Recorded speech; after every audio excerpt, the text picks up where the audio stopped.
Hello my dear students, स्वागत है आपका एग्री पावर जयपुर के ऑनलाइन प्लेटफॉर्म पर।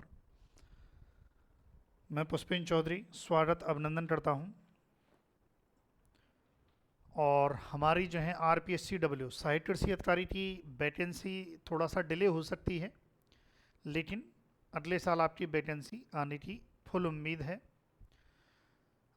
जो विद्यार्थी तैयारी करना चाहते हैं, जो सच में चाहते हैं कि भाई ठीक है हम लगे हाथ सहायक कृषि अधिकारी की तैयारी कर लेते हैं, क्योंकि ये ऐसा एग्ज़ाम है, इसका सिलेबस इस प्रकार से है कि आप इस सिलेबस के आधार पर काफ़ी हद तक कृषि पर्यवेक्षक भी कवर कर सकते हो, कृषि अधिकारी एग्रीकल्चर ऑफिसर भी कवर कर सकते हो, बैंक AFO कोई भी आप एग्ज़ाम है वो कवर कर सकते हो। तो मेरा यही मानना है कि आप सबसे पहले, क्योंकि तैयारी कोई भी एग्ज़ाम की तैयारी वो व्यर्थ नहीं जाती है, कोई भी कंटेंट है वो व्यर्थ नहीं जाता है। सहायक कृषि अधिकारी भर्ती में जो कंटेंट है वो व्यर्थ नहीं जाएगा।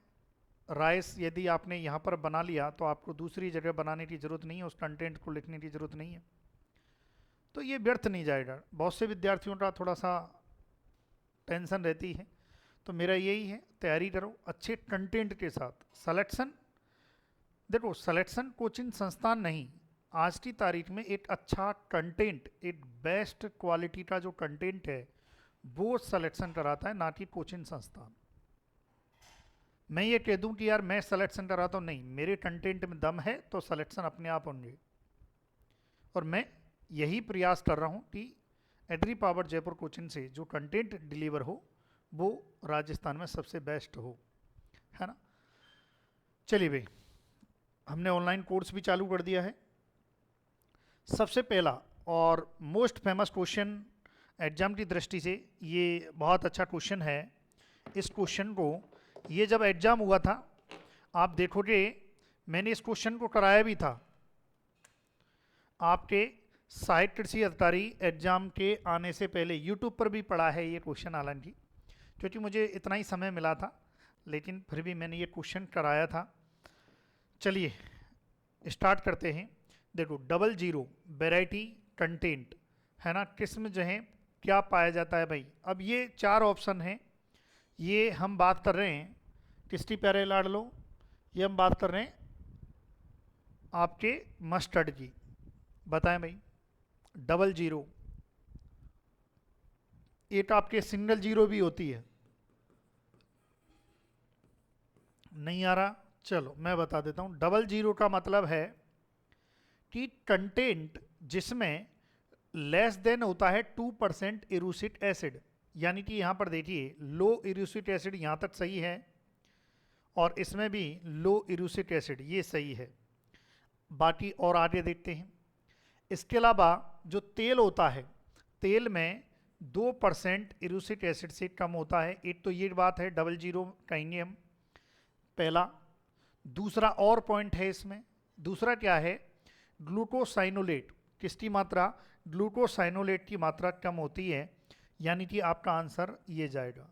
मतलब ये है कि ऐसी किस्म, ऐसी वैरायटी जिसमें प्यारे विद्यार्थियों लो इरूसिक एसिड होता है, लो ग्लूकोसाइनोलेट कंटेंट होता है, और वो आपकी डबल जीरो वैरायटीज जो हैं प्रकार में आती हैं। ये आपको याद रखना है, एग्जाम में आपसे आ सकता है। और जिसकी डबल जीरो वैरायटी की बात करें तो ये किस्म भी आप लिख लें, एग्जाम की दृष्टि से बहुत ज़्यादा इंपॉर्टेंट हो जाती है ना। Double zero, double zero, double zero variety, ये लिख लें। जब यहाँ से क्वेश्चन आ गया है तो इसकी वैरायटी से क्वेश्चन आना स्वाभाविक है, क्योंकि हम क्या कर रहे हैं, हम रिवर्स स्टडी कर रहे हैं। तो 100% जो है, एक तो आपके GSC के नाम से जो है GSC 5 है, इसके अलावा 6 है, इसके अलावा 7 है, और 8 है हायोला, हायोला 408 401, लिख लेना भाई, डबल जीरो वैरायटी। इसी प्रकार से और होती हैं single zero variety. Single zero variety मतलब कैसी वैरायटी, उसमें क्या क्या कंटेंट की मात्रा कम होती है। तो ये याद रखना है, ऐसी वैरायटी जिनमें जो कंटेंट 2% से कम होता है इरूसिक एसिड, 2% से कम होता है इरूसेट एसिड। भाई विषैला पदार्थ है इरूसेट एसिड इन दी ऑयल, यानी कि तेल में। एसिड किसमें? जिनके तेल में इरूसिक अम्ल की मात्रा 2% से कम होती है, सिंगल जीरो टाइप वैरायटी होती है। जिसमें प्यारे विद्यार्थियों सबसे पहली है पूसा करिश्मा, है ना। इसमें जो है वैरायटी के एग्जाम्पल हम देखें तो पूसा करिश्मा है, पूसा करिश्मा लिखें साथ के साथ। मैं फिर कह रहा हूँ साहित्य कृषि अधिकारी में इससे क्वेश्चन आना तय है, ये याद रखना है ना। पूसा मस्टर्ड, पूसा मस्टर्ड 21 है लिखें। और 8 है जो NRCHB 101, NRCHB 101। ये तो अपने अनुसंधान जो रिसर्च इंस्टीट्यूट है सेवर भरतपुर में है, वहाँ से निकालिए। इसके अलावा पूसा विजय है, एक और किस्म है पूसा विजय। क्लियर है? ये लिखें भाई, बहुत इंपॉर्टेंट है ना। और इसमें जो है और भी है कैनोला टाइप वैरायटी, है ना। Canola type, single zero type, mustard में जो है एक कैनोला टाइप वैरायटी भी होती है ना, जिसमें इरूसिक एसिड कम होता है, ठीक है। ग्लूकोसाइनोलेट भी कम होता है। हायोला 401 ये कैनोला टाइप में भी आती है, तो आप ये लिखें। चलिए हो गया, आगे बढ़ते हैं। सबसे जो है दूसरा क्वेश्चन 22। अब कुछ क्वेश्चन ऐसे थे जिनका कोई भी ज़्यादा आपने पढ़े भी नहीं होंगे, है ना। तो इसमें मैरी एंड पेरी इन्होंने क्या डिस्कवर किया है, तो ये आप बताएं। तो इसका जो आंसर है वो क्या है? Radio active element. क्या है लाडलो? Radio active element. क्लियर है? ये आप लिखें, रेडियो एक्टिव एलिमेंट। चलिए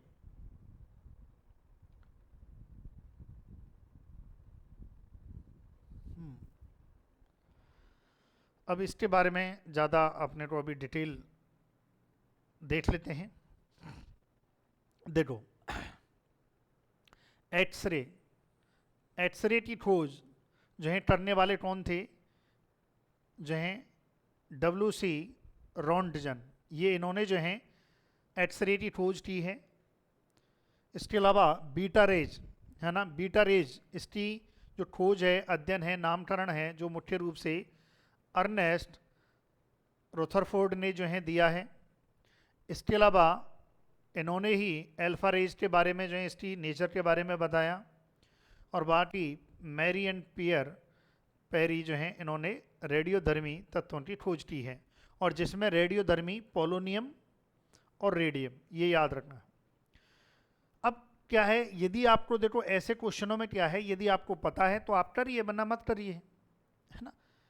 ऐसे क्वेश्चनों में गलती होने के चांसेस बहुत ज़्यादा होते हैं, तुक्केबाजी नहीं करनी है ऐसे क्वेश्चन में।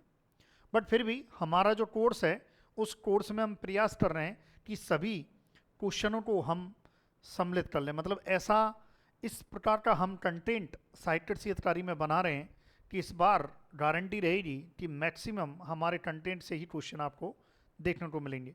ये भी एक बेसिक क्वेश्चन है जीनोटाइप यूरमट के बारे में, इसमें भी ज़्यादा बड़ी बात नहीं है कि भाई यहाँ पर एक जीनोटाइप दे दिया और इसमें आपसे पूछ लिया कि भाई बताओ गैमेट कितने बन सकते हैं, है ना। तो इसका क्या है, यदि इस प्रकार का क्वेश्चन आए तो आप तो ये देख लो, यहाँ पर आपके होमो हेट्रोजाइटस कंडीशन देख लो आप, हेट्रोजाइटस स्थिति वाले 1 2 3 4, यानी कि 4 हैं। तो यहाँ पर ये 4, बस 2 की पावर जो है 4 कर दो, तो 2 इंटू 2 इंटू 2 इंटू 2, 2 दूनी 4, 4 दूनी 8, 8 दूनी 16। तो आंसर क्या जाएगा? 16। कहाँ दिक्कत है? बहुत बेसिक है। यदि आपको इस प्रकार के गैमेट पूछ ले तो देख लेना भाई, हेट्रोजाइटस स्थिति में कौन कौन से एलील्स हैं, है ना, ये आप देख लेना। चलिए आगे बढ़ते हैं।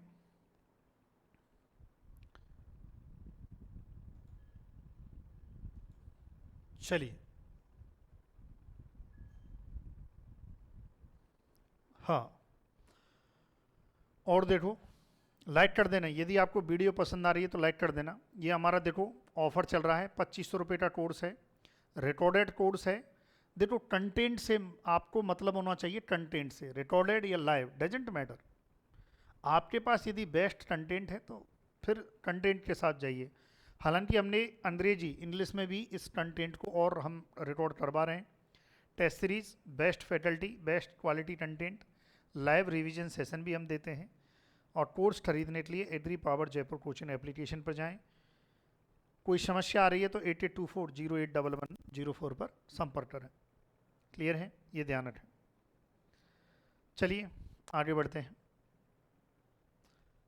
हमारे व्हाट्सएप ग्रुप में जुड़ना है तो ये भी आप थोड़ा सा ध्यान रखें कि बहुत सारी चीज़ें, बहुत इन्फॉर्मेशन, बहुत सारी चीज़ें हम जो हैं व्हाट्सएप ग्रुप में भेजते हैं, तो आप हमारे व्हाट्सएप ग्रुप में ज़रूर जुड़ें। चलिए अब ये देखिए, पूसा जय किसान, है ना, बहुत बहुत बहुत ही बेसिक क्वेश्चन, लेकिन इसकी इन्फॉर्मेशन जो मैं दूंगा वो बेसिक नहीं है, वो थोड़ी सी शानदार इन्फॉर्मेशन आपको यहाँ पर प्रोवाइड कराई जाएगी। चलिए, हाँ भाई, सबको पता है मस्टर्ड, कोई ऐसा है जिसको नहीं पता है ना? नहीं पता तो डूब मरो भाई। यदि बीएससी एग्रीकल्चर कर ली और आपको ये नहीं पता कि पूसा जय किसान बायो 902 जिसे आप कहते हो वो एसटी है। चलो डिटेल देखते हैं। पूसा जय किसान, है ना, बायो, इसका दूसरा नाम क्या है? बायो 902, ये याद रखना है। अब इसके बारे में 8 सेकेंड प्यारे विद्यार्थियों, थोड़ा सा कैमरा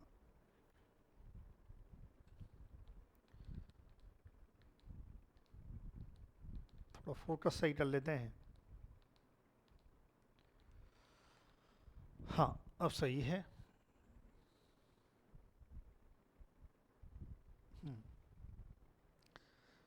क्लियर है। पूसा जय किसान जो है first tissue culture variety, very very important, first tissue culture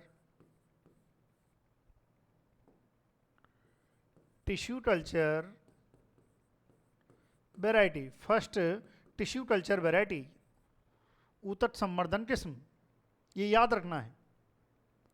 और किसकी है? ब्रेस्टा जुन्सिया। किसकी किस्म है ये? अगर आपसे पूछ लिया जाए, क्योंकि मस्टर्ड में बहुत सारी जो हैं स्पीसीज होती हैं, तो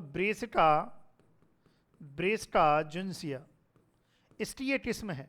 ब्रेस्टा नेपस भी होता है, ब्रेस्टा टेम्पेस्ट्रिस भी होता है, ब्रेस्टा रापा भी होता है, लेकिन किसकी है? ब्रेस्टा जेंसिया, जिसको आप इंडियन मस्टर्ड भी कहते हैं। क्या कहते हैं लाडलो? Indian mustard. पूरा अच्छे से जो है स्टडी करी नहीं, रिवर्स स्टडी चल रही है, यानी कि क्वेश्चन के आधार पर हम इसके पूरे डिटेल, ये याद रखना है। और ये कब जो है ये वैरायटी डेवलप हुई थी? 1993 में विकसित। अगर आपसे पूछ लिया जाए कब ये वैरायटी जो है डेवलप की थी, 1993 में विकसित थी, है ना। और जब टिश्यू कल्चर वैरायटी, यानी कि यहाँ पर जो है सोमा क्लोनल वैरायटी, एक तरह से इसको हमने फर्स्ट टिश्यू कल्चर वैरायटी कहा है 1993 में, और बीएल चोपड़ा के द्वारा। किसके द्वारा? बीएल चोपड़ा द्वारा विकसित। ये याद रखना है, बीएल चोपड़ा द्वारा विकसित जो है वैरायटी है। और ये सोमा क्लोनल वैरायटी है। कैसी वैरायटी है? Soma clonal variety. मतलब इसमें जब आप मेथड पढ़ोगे, प्लांट ब्रीडिंग में आप मेथड पढ़ते हो, तो वहाँ पर एक सोमा क्लोनल वैरायटी को डेवलप करने वाली आप मेथड पढ़ते हो, सोमेटिक हाइब्रिडाइजेशन, है ना। तो ये वही है सोमा क्लोनल वैरायटी, यानी कि कौन सा हाइब्रिडाइजेशन हुआ है? Somatic hybridisation. ये जो टॉपिक पढ़ते हो तब आप पढ़ोगे कि ये जो वैरायटी है पूसा जय किसान, इसका डेवलपमेंट हुआ है। और किसके द्वारा हुआ है? वरुणा टाइप 59 वैरायटी से विकसित। सोमेटिक हाइब्रिडाइजेशन किसका टर्म आया? वरुणा, वरुणा जिसको क्या कहते हैं टाइप 59 से विकसित। अब देखो एक क्वेश्चन, लेकिन आपको मैंने बहुत सारे क्वेश्चन बता दिए। आप आरपीएससी एग्जाम पैटर्न ले रही है, आरपीएससी के पेपर को हल्के में मत लेना। आरपीएससी जो पेपर डिजाइन करती है ना आजकल, वो हल्के में मत लेना।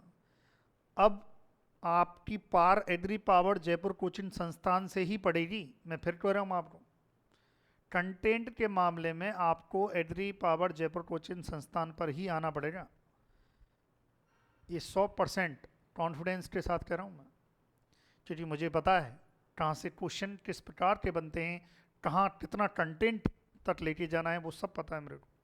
किस बुक से पढ़ाना है स्टूडेंट को, कौन सी बुक प्रेफर करनी है, कौन सी रेफरेंस बुक का यूज करना है, कौन सी ऑथेंटिक बुकों का यूज करना है, कहाँ कितना कंटेंट किस बुक से लेना है, सब है ना। तो इसलिए आप हमारे चैनल पर बने रहें, सब्सक्राइब भी कर दें। आपके दोस्त यार कोई विद्यार्थी जो 4th ईयर में है वो भी क्लास को ज्वाइन करें, साइट कृषि अधिकारी के कोर्स को भी ज्वाइन करें यदि आप 4th ईयर में हैं तो। चलिए basic question throughout test से है, इसके बारे में आपको बताना है। चलिए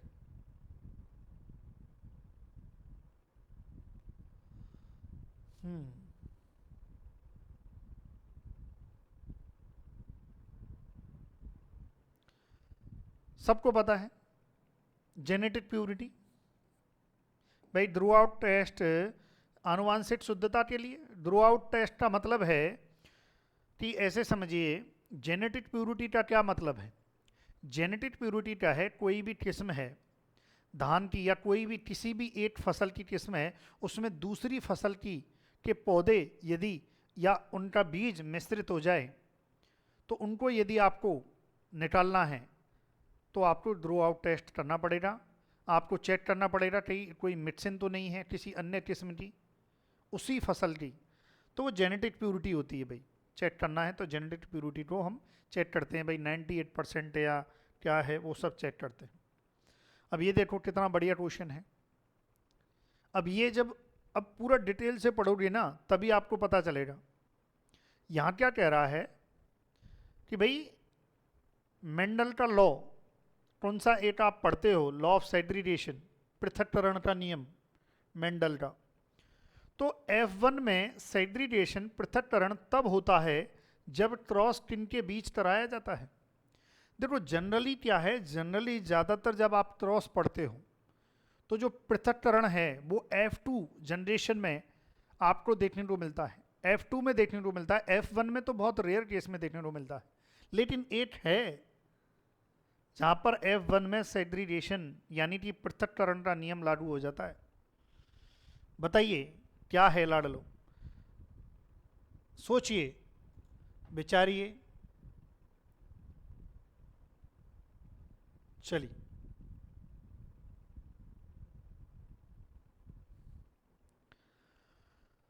नहीं आया, चलो क्लोन, ये है क्लोन। आंसर क्या जाएगा, ना कि प्योर लाइन जाएगा, इनब्रीड लाइन जाएगा, क्लोन जाएगा। क्लोन का मतलब है एक जैसे, ये याद रखना है ना। ऐसे पौधों का, क्लोन का मतलब है ऐसे पौधों का समूह जो वेजिटेटिव प्रोपेगेशन यानी कि वानस्पतिक प्रवर्धन से बनाए जाते हैं। क्लोन एक मतलब स्वयं के जैसा पौधा, स्वयं कैरेक्टर भी सेम। और ये जब आप क्लोन देखोगे तो देखने में एक समान होते हैं, लेकिन जेनेटिक कॉन्स्टिट्यूशन जो होता है वो अलग होता है, ये ध्यान रखें। और जनरली जो क्लोन होते हैं उनका जेनेटिक कॉन्स्टिट्यूशन कैसा होता है, हेटेरोजाइगस होता है ना, ये याद रखना है, हेटेरोजाइगस होता है। तो ये याद रखना है जनरली जो क्लोन का जीनोटाइप किस स्थिति में होता है? हेट्रोजाइडस स्थिति में होता है मोस्टली। और हेट्रोजाइडस होता है तो इसका मतलब F1 में ही सेग्रीगेशन देखने को मिलता है। क्यों? F1 में ही जीनोटाइपिक और फिनोटाइपिक अलग अलग प्राप्त होते हैं, है ना।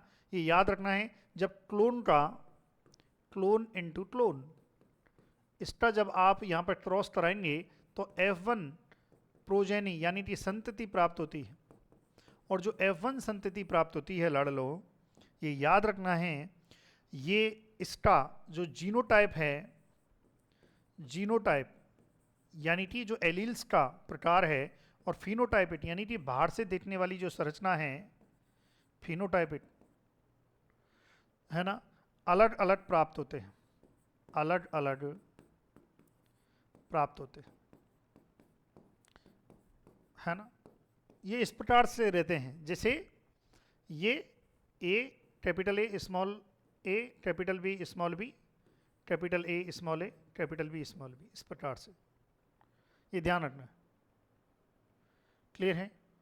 चलिए, तो इसलिए सेग्रीगेशन दिखाई देने लगता है पहली F1 में ही, ये ध्यान रखना। बाकी F2 में सेग्रीगेशन होता है जनरली। दे दो और दिखाता हूं आपको, है ना। देखो, सेग्रीगेशन का अर्थ क्या है? किसी संतान में भिन्न भिन्न प्रकार के गुण अलग अलग दिखाई देना सेग्रीगेशन होता है। क्लियर है?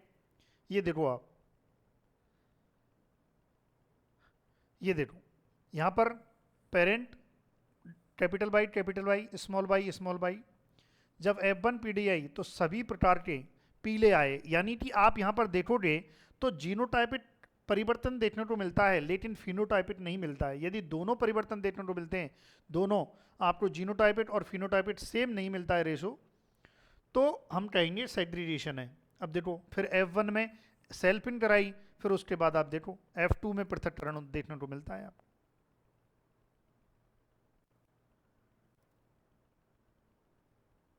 है ना। पृथक्करण का मतलब है दोनों एलील गैमेट बनने के समय अलग हो जाते हैं, ये याद रखना है। और देखो ये क्या है? Pure line. प्योर लाइन में क्या होता है? देखो, प्योर लाइन का मतलब है दो प्योर लाइन, और प्योर लाइन का मतलब होमोजाइगस कंडीशन। ये देखो, कैपिटल ए स्मॉल ए का क्रॉस किया गया, यानी कि ये होमोजाइगस कंडीशन है ना। ये डोमिनेंट होमोजाइगस और ये रिसेसिव होमोजाइगस। ये देखो आप, F1 में सेग्रीगेशन हुआ ही नहीं है, हमारी बात हो रही है F1 की। यहाँ देखो, F1 सभी संतति कैपिटल ए स्मॉल ए 8 जैसी होती हैं, इसलिए F1 यूनिफॉर्म 8 समान होती है। लेकिन वहीं देखो, जब इस F1 में F1 जनरेशन, है ना, यहाँ पर विभाजन पृथक्करण नहीं हुआ है, लेकिन आप देखो यहाँ पर हमने ये F1 और ये F1 की सेल्फ इन करा दी, सेल्फ इन आपस में क्रॉस करा दिया, तो आप देखोगे जो F2 में सेग्रीगेशन देखने को मिलेगा। सेग्रीगेशन का क्या मतलब है? जब गैमेट बनते हैं तो दोनों एलील डिफरेंट डिफरेंट गैमेट में जाना, सेग्रीगेशन, सीधी सी बात, है ना। चलिए, यही मेंडल का सेग्रीगेशन का है जो F2 में देखने को मिलता है।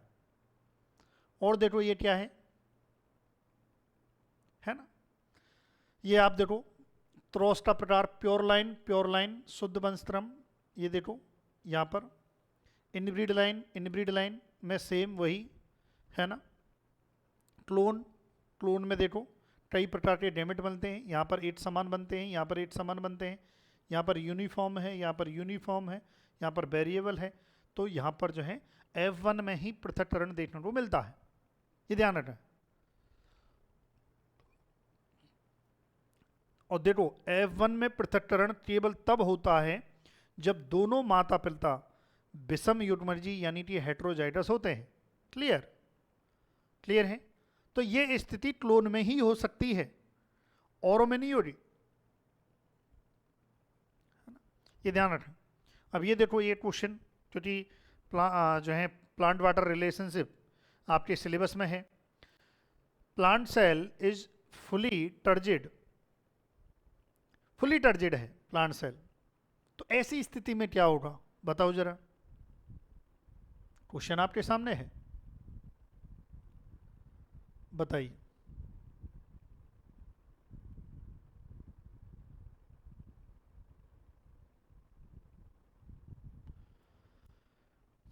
चलो मैं बताता हूं। यहां पर डीपीटी 0 होता है।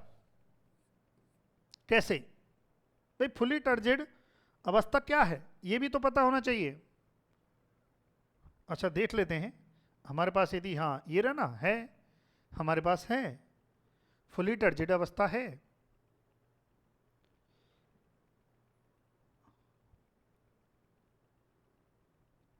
ऑस्मोटिक प्रेशर, टर्डर प्रेशर दे रखा है, और फिर उसके बाद अच्छा यहां पर मैं बता देता हूं, फुली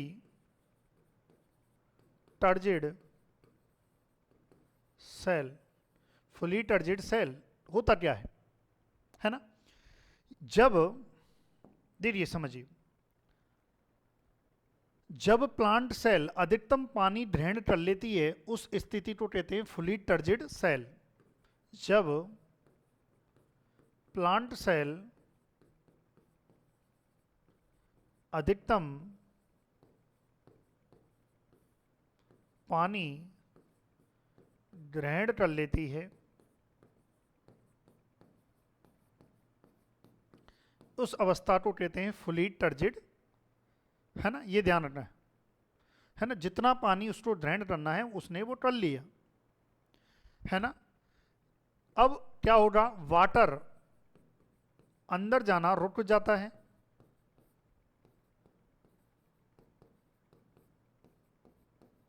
भाई जितना पानी उसको ग्रहण करना था उतना कर लिया, तो पानी अब अंदर नहीं जाएगा, है ना। इसका मतलब ये है कि जो सेल है और पानी नहीं खींच सकती, ये ध्यान रखना है।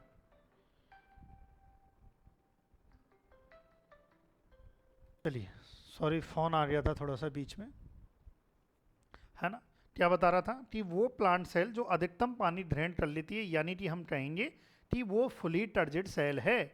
पानी अंदर आना, अब ऐसी स्थिति, अब क्या होगा, पानी अंदर आना रुक जाता है, सेल और पानी ग्रहण नहीं कर सकती, है ना। ये स्थिति आएगी। अब पानी और सेल, अब ऐसी स्थिति में क्या होगा, टर्डर प्रेशर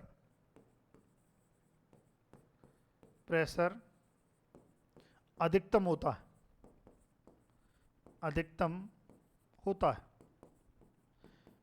अब बोले टर्डर प्रेशर क्या है, ये मैं बता देता हूं पहले। ये रहा देखो, टर्डर प्रेशर क्या है। जब पानी, यहां पर देखो, जब पानी कोस्टा के अंदर प्रवेश करता है तो कोस्टा का प्रोटोप्लास्ट कोस्टा भित्ति सेल पर दबाव डालता है। मतलब जब पानी कोस्टा के अंदर प्रवेश करता है तो कोस्टा का जो प्रोटोप्लास्ट होता है वो सेल वॉल पर, मतलब इसकी जो कोस्टा भित्ति होती है उस पर दबाव डालता है। इस दबाव को टर्डर प्रेशर कहते हैं। बस इतना है ना। यानी कि जो अंदर से बाहर सेल वॉल पर जो दबाव डाल रहा है, तब ये ध्यान रखना है। तो आपका क्या है, टर्डर प्रेशर अधिकतम होता है क्योंकि सेल पर दबाव बहुत ज़्यादा, भाई पानी अंदर आ जाएगा तो प्रोटोप्लास्ट बहुत ज़्यादा दबाव देता है। तो ऐसी अवस्था को क्या कहते हैं, फुली टर्जिड सेल कहते हैं। और ऐसी अवस्था में लाडलो क्या होता है, ये इंपॉर्टेंट है, osmotic pressure equal to turgor pressure होता है। यानी कि फुली टर्जिड अवस्था में osmotic pressure equal to turgor pressure होता है। और डीपीडी बराबर क्या होता है, इसका क्या फॉर्मूला होता है, ऑस्मोटिक प्रेशर माइनस टर्डर प्रेशर। यदि ये दोनों बराबर हैं तो क्या आ जाएगा आंसर, डीपीडी 0। और भाई दोनों बराबर हैं, तो दोनों बराबर हैं तो क्या आंसर आ जाएगा, 0। तो ये याद रखना है भाई, फुली टर्जिड सेल स्थिति में ये होता है। ये मोस्ट फेमस है। अगर आप साइट्रसी अधिकारी की एग्जाम जब भी आपको लगेगी, ये नोट कर लेना। मैं फिर बोल रहा हूँ, ये रिवर्स स्टडी है, मैं फिर बोल रहा हूँ, आप ये नोट कर लेना, है ना। कि वाटर, यदि पानी किसी कोस्टा के अंदर एंटर करता है तो टर्नर प्रेशर क्या होता है, बढ़ता है। और वाटर लीव्स यानी कि वाटर बाहर निकलता है किसी भी कोस्टा से तो टर्नर प्रेशर घटता है। यदि मैं आपको बोलूं कि बताइए किशमिश को मैंने पानी में रखा, तो इस बात को कमेंट कीजिए आप कि टर्नर प्रेशर का क्या होगा। मैंने किशमिश ली और किशमिश को पानी में रखा, देन टीपी, टीपी क्या होगा, बढ़ेगा, इंक्रीज होगा या डिक्रीज होगा, ये आप कमेंट करना। ऑस्मोटिक प्रेशर क्या होता है, वह दाब है जो किसी कोस्टा के सेल शेप में घुले हुए सॉल्यूट्स के कारण उत्पन्न होता है और पानी को कोस्टा के अंदर खींचने की क्षमता दर्शाता है। ये देखो आप, है ना, सॉल्यूट अधिक, ऑस्मोटिक प्रेशर अधिक, सॉल्यूट कम, ऑस्मोटिक प्रेशर कम। ये देखो, यदि किशमिश को पानी में रखें तो उसके अंदर का घोल अधिक सांद्र होने के कारण पानी अंदर प्रवेश करता है, यही ऑस्मोटिक प्रेशर का प्रभाव है। यानी कि जहाँ पर किसी सॉल्यूट की कंसंट्रेशन ज़्यादा होगी वहाँ पानी वो अपनी तरफ खींचेगा, और यही क्या है, ऑस्मोटिक प्रेशर है। क्लियर है। और डीपीडी बराबर क्या होता है, ऑस्मोटिक प्रेशर माइनस टीपी, यानी कि ओपी माइनस टीपी। क्लियर है। तो ये याद रखना है ना। समझ में आया हो तो ठीक है, नहीं तो रट लेना। अब ये देखो, ये वेरी वेरी इंपॉर्टेंट है ना। आपके डब्ल्यू में, सहायक कृषि अधिकारी में जब भी एग्जाम होगा लिख के ले लो आप, ये नोट कर लो और लिख के ले लो। आपके ये लगा लेना भाई, एग्जाम में आएगा यहाँ से क्वेश्चन, इस चार्ट से, है ना। इसको लिखो, समझो क्या कहना चाह रहा है। यहाँ पर देखो ऑस्मोटिक प्रेशर है, यहाँ पर टर्नर प्रेशर है और यहाँ पर डीपीडी है। यही आपसे पूछा जाएगा। यदि प्लाज्मोलाइज्ड सेल है, सेल की अवस्था कैसी है, प्लाज्मोलाइज्ड है या सेल की अवस्था फ्लैसिड है, पार्शियली टर्जिड है, फुली टर्जिड है, ऐसी 4 अवस्था आपको देगा और एग्जामिनर पूछेगा कि बताओ ऑस्मोटिक प्रेशर कितना, टीपी कितना, डीपीडी कितना। ये देखो, है ना। तो ये याद रखना है आपको, ये लिखें आप। चलिए फिर आगे बढ़ते हैं। चलिए, थोड़ा सा क्वेश्चन को डिटेल में बता रहा हूं इसलिए क्योंकि एग्जाम में आ सकता है। अब ये देखो, केमिकल नेम बताओ जरा, क्या आंसर जाएगा। चलिए,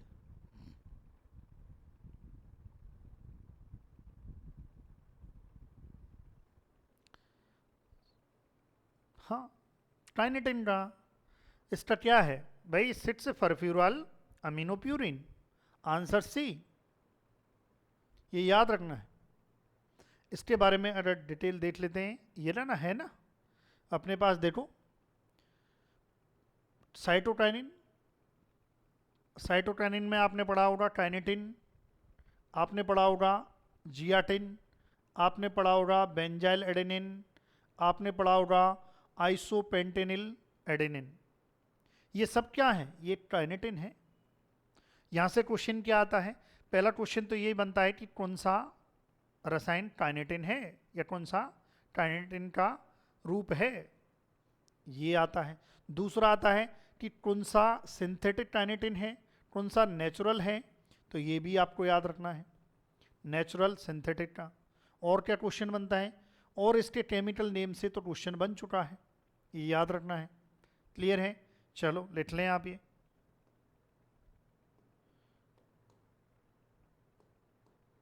चलो ये लिखें आप, है ना। बाकी काइनेटिन में ये भी याद रखना है कि जो काइनेटिन है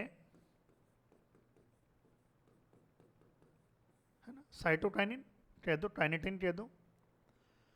काइनेटिन एक सिंथेटिक साइटोकाइनिन है, ये याद रखना है। कैसा है, सिंथेटिक, सिंथेटिक साइटोकाइनिन। अब बहुत से विद्यार्थी कह रहे हैं साइटोकाइनिन क्या है, अरे ये पीजीआर तो है, प्लांट ग्रोथ रेगुलेटर, पादप वृद्धि नियामक, यही तो है, जिसका मेन काम है सेल डिवीजन, कोशिका विभाजन। सबसे मेन काम यही है इसका, साइटोकाइनिन का। खोज की बात करें तो सीओ मिलर ने की थी खोज। सीओ मिलर, इन्होंने खोज की है 1955 में। कब की है? 1955 में खोज की है, ये ध्यान रखना है आपको। क्लियर है? क्लियर? चलो ये लिखें आप, फिर आगे बढ़ते हैं। क्लियर है? चलो बाकी ज़्यादा और डीप में जाएंगे भाई, हमारा ऑनलाइन कोर्स आप ज़रूर लें भाई।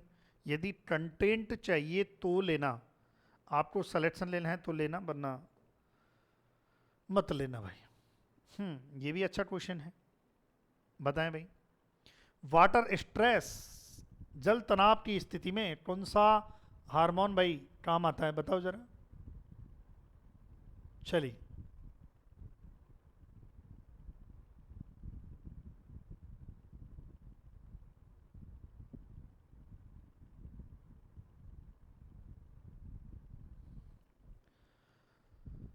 सबको पता है एब्सिसिक एसिड भाई, इसी एब्सिसिक एसिड को ही तो स्ट्रेस हार्मोन कहते हैं, ड्रॉट हार्मोन कहते हैं, ये याद रखना है भाई। जो एबीए होता है, एबीए, इसी को क्या कहते हैं लाडलो? इसी को हम कहते हैं स्ट्रेस हार्मोन। क्योंकि जब पौधा स्ट्रेस में होता है तो एब्सिसिक एसिड का सीक्रेशन सबसे ज्यादा होता है, और सूखे की स्थिति में भी इसका सीक्रेशन होता है, तो ड्रॉट हार्मोन।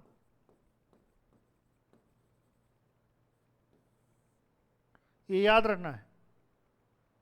क्या मुझे एक एक क्वेश्चन और मैं बताता हूं, इसका आप जवाब देना कि यदि पौधा ड्रॉट इसकी स्थिति में है तो बताइए कौन सा एमाइनो एसिड, एमाइनो एसिड का एक्यूमुलेशन ज़्यादा होता है, देखने को मिलता है, रोल सबसे ज़्यादा जो है प्ले करता है, बताना ये है ना।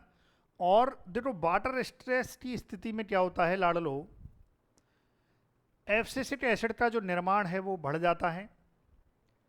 एब्सिसिक एसिड जो स्टोमेटा होता है, उसकी जो गार्ड सेल होती है, उसमें उस पर जो है वहाँ तक पहुँचता है, और एब्सिसिक एसिड जो होता है वो पोटेशियम को बाहर निकालने में सहायक होता है, पोटेशियम बाहर निकलता है। फिर पानी जो होता है वो ऑस्मोसिस के द्वारा बाहर निकल जाता है ना। ऐसी स्थिति में क्या होता है, जो रक्षक कोशिकाएं होती हैं उनका टर्गर प्रेशर टीपी कम हो जाता है, यानी कि कोशिका फ्लैसिड हो जाती है और स्टोमेटा बंद हो जाते हैं। सिंपल सी प्रोसेस है इसमें। तो बस इतना याद रखना है, एब्सिसिक एसिड, ये याद रखना है। क्लियर है? ये देखो यहाँ लिखा भी हुआ है, एब्सिसिक एसिड को स्ट्रेस हार्मोन कहा जाता है, ये सब लिखा है ना। एब्सिसिक एसिड गार्ड सेल तक पहुंचता है, ये देखो पोटेशियम बाहर, वाटर भी ऑस्मोसिस के द्वारा बाहर, टीपी कम हो जाता है, फ्लैसिड हो जाती हैं और स्टोमेटा बंद हो जाते हैं। बस ये है। यहाँ से भी क्वेश्चन आ सकता है क्योंकि सिलेबस में है, याद रखना है। चलिए नैनो टेक्नोलॉजी, ये ठीक है, बहुत आजकल nano technology, nano urea, nano DAP, ये सब आ ही रहा है इफ्को का, तो इसके बारे में ये क्वेश्चन है। चलिए बताएं भाई इसके बारे में क्या है।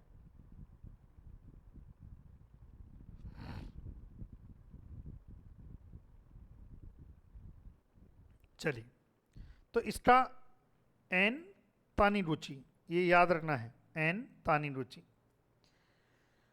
देखो टर्म दी थी 1974 में, ये याद रखना है। 1974 में टर्म देने वाले ये थे, लेकिन जो अवधारणा है वो किसी और ने दी थी। फादर ऑफ नैनो टेक्नोलॉजी इनको नहीं कहेंगे, फादर ऑफ नैनो टेक्नोलॉजी जो हम कहेंगे वो रिचार्ड फिनमैन को कहेंगे, ये याद रखना है। चलो वो भी मैं लिखा देता हूँ आपको, क्योंकि कई बार आपके एग्जाम में क्वेश्चन यहाँ से बन सकता है। नैनो टेक्नोलॉजी है ना, ये याद रखना है। अच्छा देख लेता हूँ कहीं मैं लिख के तो नहीं लाया, नहीं लाया है ना, चलो मैं ही लिखता हूँ। नैनो टेक्नोलॉजी, नैनो टेक्नोलॉजी में एक चीज याद रखना है, एक तो बात हो रही है शब्द की, शब्द जो हैं देने वाले कौन हैं, एन तानिरुचि, क्या है, एन तानिरुचि, ये इन्होंने शब्द दे दिया।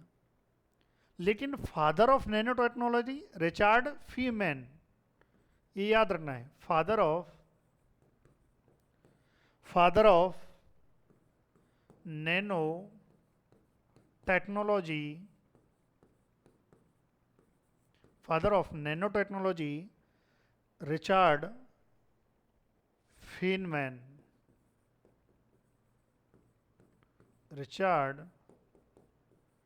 फिनमैन, ये याद रखना है। ये बीच में ये स्पेलिंग थोड़ी सी क्या है, साइंटिस्ट ऐसे ही रहते हैं, ये याद रखना है। क्योंकि इन्होंने ही नैनो टेक्नोलॉजी की जो अवधारणा है, जो कॉन्सेप्ट है, नैनो टेक्नोलॉजी का कॉन्सेप्ट कह दो, अवधारणा कह दो, सबसे ज़्यादा इन्होंने ही काम किया था, है ना। इन्होंने कुछ लेख भी लिखे थे जिसमें एक फेमस है, 1959 की बात है, 1959 में इन्होंने काम किया था इस पर, इसलिए इनको नैनो टेक्नोलॉजी कहा है। जबकि ये शब्द तो 1974 में दिया है, ये याद रखना है ना। इन्होंने कुछ था दियर, हाँ, there plenty of room at the bottom, there plenty of room at the bottom, एक व्याख्यान इन्होंने लिखा है, ये याद रखना है। क्लियर है। एक इससे जुड़ा एक नाम और है, नाम है के एरिक डेट्सलर, ये नाम है, ड्रेट्सलर, सॉरी ड्रेट्सलर, ड्रेट्सलर, के एरिक ड्रेट्सलर। इन्होंने नैनो टेक्नोलॉजी को बहुत लोकप्रिय बनाया, क्योंकि इन्होंने एक पुस्तक लिखी थी जो है इंजन्स ऑफ क्रिएशन, है ना, जिसका नाम क्या है, इंजन्स ऑफ क्रिएशन।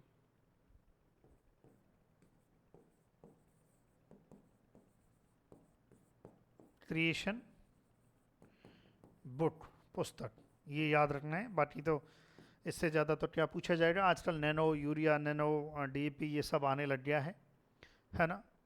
चलिए ये लिखें आप, फिर आगे बढ़ते हैं।